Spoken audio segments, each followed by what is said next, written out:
Assalamualaikum warahmatullahi wabarakatuh. Halo teman-teman semua, kembali lagi di podcast SMKS Nurul Hidayah. Ini adalah episode kedua kita dari rangkaian seminar pendidikan.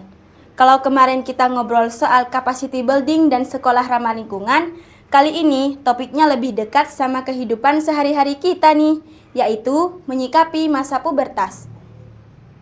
Nah, kita udah kedatangan narasumber yang super keren. Yang tadi udah ngisi seminar dan bikin kita semua jadi, oh jadi gitu ya pas dengarnya. Yuk kita sapa dulu Kakak PPL kelompok 17 dari IAI At-Taqwa Bondowoso. Halo Kak. Halo. Baik, sebelum kita masuk lebih dalam, saya penasaran nih, apa yang menjadi latar belakang Kakak sehingga tertarik banget bawain materi pubertas untuk siswa SMK? Kan ini topik yang kadang agak sensitif juga ya. Oke, gini ya. Latar belakang kami tertarik ketika kami diberi amanah untuk mengisi di materi tentang menyikapi pubertas. Karena di sini kan SMK ya. Anak-anaknya banyak yang anggaplah ada yang pubertas, kan baru-baru pubertas itu juga ya. Khususnya kami tertarik dikarenakan ada beberapa studi kasus yang sudah ditemukan di SMK ini gitu ya. Entah dari kalau fisik itu udah rata-rata ya, kalau perubahan fisik. Apalagi yang kami tertarik itu dari psikologis.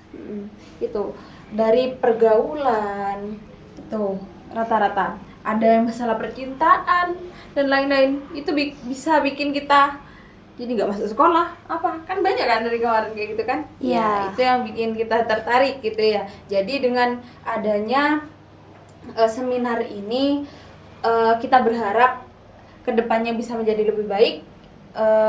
Kalian itu bisa mengontrol emosi kalian gitu. Oke, kita mulai dari awal dulu. Pubertas itu sebenarnya apa sih?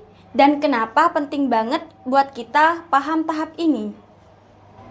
Oke, untuk pubertas sendiri itu merupakan proses transisi atau perubahan dari kita, entah dari perubahan fisik, perubahan psikologis, perubahan sosial ataupun agama. Itu jadi proses perubahan dari masa kanak-kanak gitu biasanya kalau kita pelajari dari proses kanak-kanak hingga dewasa. Iya. Kalau ciri-cirinya sendiri baik di cowok maupun cewek biasanya seperti apa sih? Ya, tuh mungkin dari cowok dulu ya, karena kakak juga adalah seorang pria, seorang cowok gitu ya. Mungkin ciri-cirinya yang paling bisa kita lihat secara jelas adalah tentunya dari suara. Dari suara yang kita keluarkan ketika pada saat kita berbicara. Biasanya kan kalau kita lebih masih bisa dibilang masih belum masuk ke masa pubertas, itu kan suaranya kalau masih kecil lah gitu. Kadang-kadang gitu. Itu adalah suatu contoh. Apabila kita sudah memasuki yang namanya masa pubertas, kan kita sudah memasuki juga sedikit masa lebih dewasa tentunya ya. Itu masa suara kita tuh jelas lebih tegas gitu. Halo gitu. Itu adalah suatu contoh yang simple dari ciri-ciri perubahan pubertas untuk seorang pria, dan juga tentunya adalah tumbuhnya kayak rambut-rambut di daerah sensitif. Itu adalah contoh simpelnya dari pubertasnya seorang pria itu seperti itu, Adik. Ya. Untuk yang cewek ada dari pertama menstruasi itu ya, itu menstruasi, terus juga tumbuhnya payudara membesar. Terus ada juga ya tumbuh rambut di sekitar tubuh ya. Yang laki-laki juga begitu, ada perkembangan berkembangnya otot, itu juga masuk dari ciri-ciri sekunder dari pubertas sendiri. Kalau tadi soal fisik udah jelas, nah saya mau tanya juga, perubahan psikologis ini kadang nggak kelihatan tapi kerasa banget. Bisa dijelasin nggak Kak, perubahan psikologis dan sosial yang biasanya dialami remaja? Oke, yang kedua itu ada psikologis ya. Dari aspek psikologi sendiri itu tentang aspek jiwa. Jadi jelas di masa pubertas ini ada namanya perubahan psikologis. Dari perubahan-perubahan fisik yang telah kita alami, pasti ada dorongan psikologis gitu. Khususnya kalau psikologis itu dorongan emosional, rasa percaya diri, itu naik turunnya mood, itu rata-rata. Ya. Nah, untuk yang sosial gimana, Kak? Nah, untuk yang sosial gini deh.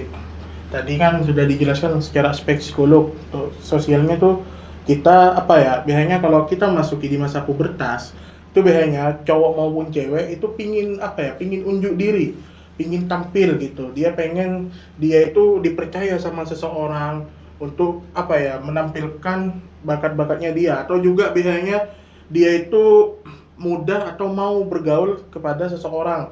Beda biasanya, ini simpelnya ya, biasanya kalau kita sebelum pubertas biasanya kita tuh malu-malu gitu, malu untuk berbicara kah, mungkin malu untuk bertanya kah, atau malu untuk biasanya kita bergaul dengan seseorang. Biasanya kalau kita sudah masuki masa pubertas itu biasanya kita berani tampil gitu, berani tampil di depan, berani mungkin bertanya kepada ustadz-ustadz yang ada di sekolah gitu, mungkin juga berani berbicara kepada teman-temannya. Mungkin dulunya dia seorang, bisa dikatakan apa ya, dia pendiam, mungkin pada saat dia memasuki masa pubertasnya dia berani tampil gitu, berani berbicara kepada temannya, berani tampil juga di masyarakat. Jadi sosial itu kan bagaimana dia itu bisa berani keluar dari apa ya, dari masa yang dia dulu mungkin pendiam, masa ke yang sekarang pubertas itu. Jadi gitu simpelnya tuh deh. Wah, berarti gak cuma tubuh yang berubah, tapi cara kita berinteraksi juga bisa berubah ya? Iya. Kalau di era digital kayak sekarang, tantangan remaja dalam menghadapi pubertas itu apa sih yang paling menonjol? Oke, biasanya masih banyak yang malu gitu. Masih banyak yang malu karena di era digital sekarang ini harusnya kita tampil percaya diri. Karena bukan sekedar, sebenarnya mudah untuk mendapatkan apa-apa di era yang sekarang. Iya. Kalau kita punya mental, punya kemauan gitu. Tapi kebanyakan juga yang sekarang banyak yang malu gitu. Ya, terus tips praktisnya dong Kak, biar teman-teman di sini bisa melewati masa pubertas dengan sehat dan percaya diri. Mungkin untuk tipsnya, mungkin tetap percaya diri kepada diri sendiri, karena kepada diri sendiri saja kita tidak percaya untuk bisa berkembang, bagaimana kita bisa tumbuh untuk lebih besar lagi atau melewati masa-masa pubertas kita.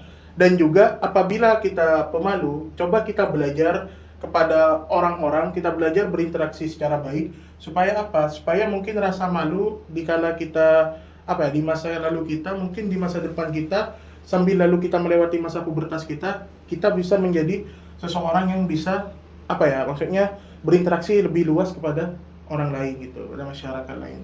Mungkin itu sedikit tipsnya dari kakak gitu. Oke, gak kerasa nih waktunya udah hampir habis. Sebelum kita tutup, satu kalimat motivasi dong dari kakak untuk generasi remaja, khususnya siswa-siswi SMK Nurul Hidayah. Baik, untuk motivasi untuk kalian ya, harapan kami kalian terus semangat untuk menimba ilmu, karena apa-apa yang kita kejar sekarang, apa-apa yang kita lakukan sekarang itu adalah bekal kita untuk masa depan. Dan jangan pernah malu untuk melakukan sesuatu yang kita inginkan, karena itu bakal jadi penyesalan di masa depan kalau kita tidak melakukan hari ini. Terima kasih banyak Kak atas sharingnya yang keren banget hari ini. Semoga semua yang menonton ataupun mendengarkan podcast kita ini bisa menjadi lebih paham, lebih siap, dan lebih percaya diri dalam menghadapi masa pubertas. Kita ketemu lagi di episode podcast berikutnya. Assalamualaikum warahmatullahi wabarakatuh.